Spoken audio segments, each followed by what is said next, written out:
Hi hello మీరు చూస్తున్నారు సాయినాస్ creative world అండి. నేను వచ్చేసి చనా మసాలా కర్రీ చేస్తున్నాను అనమాట.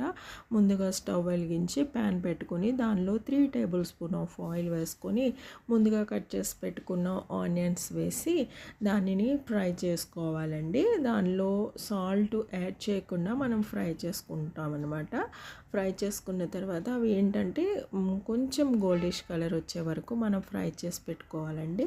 అలా ఫ్రై అవుతున్న ఆనియన్స్లో స్మాల్ టీ స్పూన్ ఆఫ్ పసుపు వేసుకోవాలి. తర్వాత మన టేస్ట్కి తగినట్టుగా కారం కూడా వేసుకోవాలండి.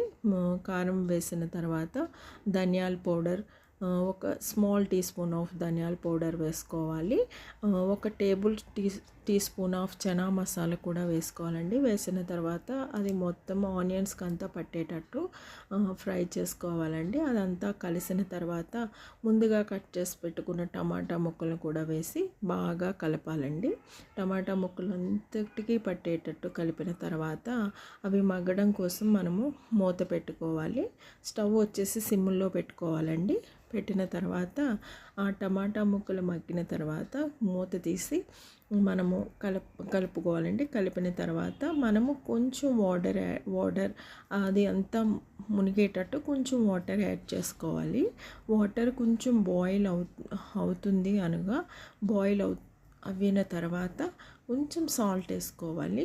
మన టేస్ట్కి తగ్గట్టు సాల్ట్ వేసుకోవాలండి. వేసిన తర్వాత ముందుగా ఉడికించి పెట్టుకున్న కాబూలి చెన వేయాలండి.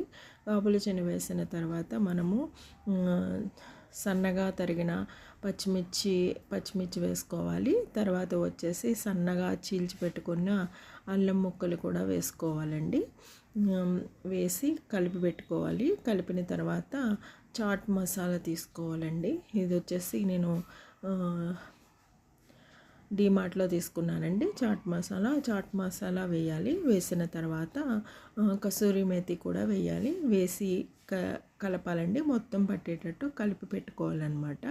అంతేనండి, రెడీ అయిపోతుంది మనకి చనా మసాలా. ఇది వచ్చేసి చపాతీలోకి పూరీలోకి చాలా బాగుంటుందండి.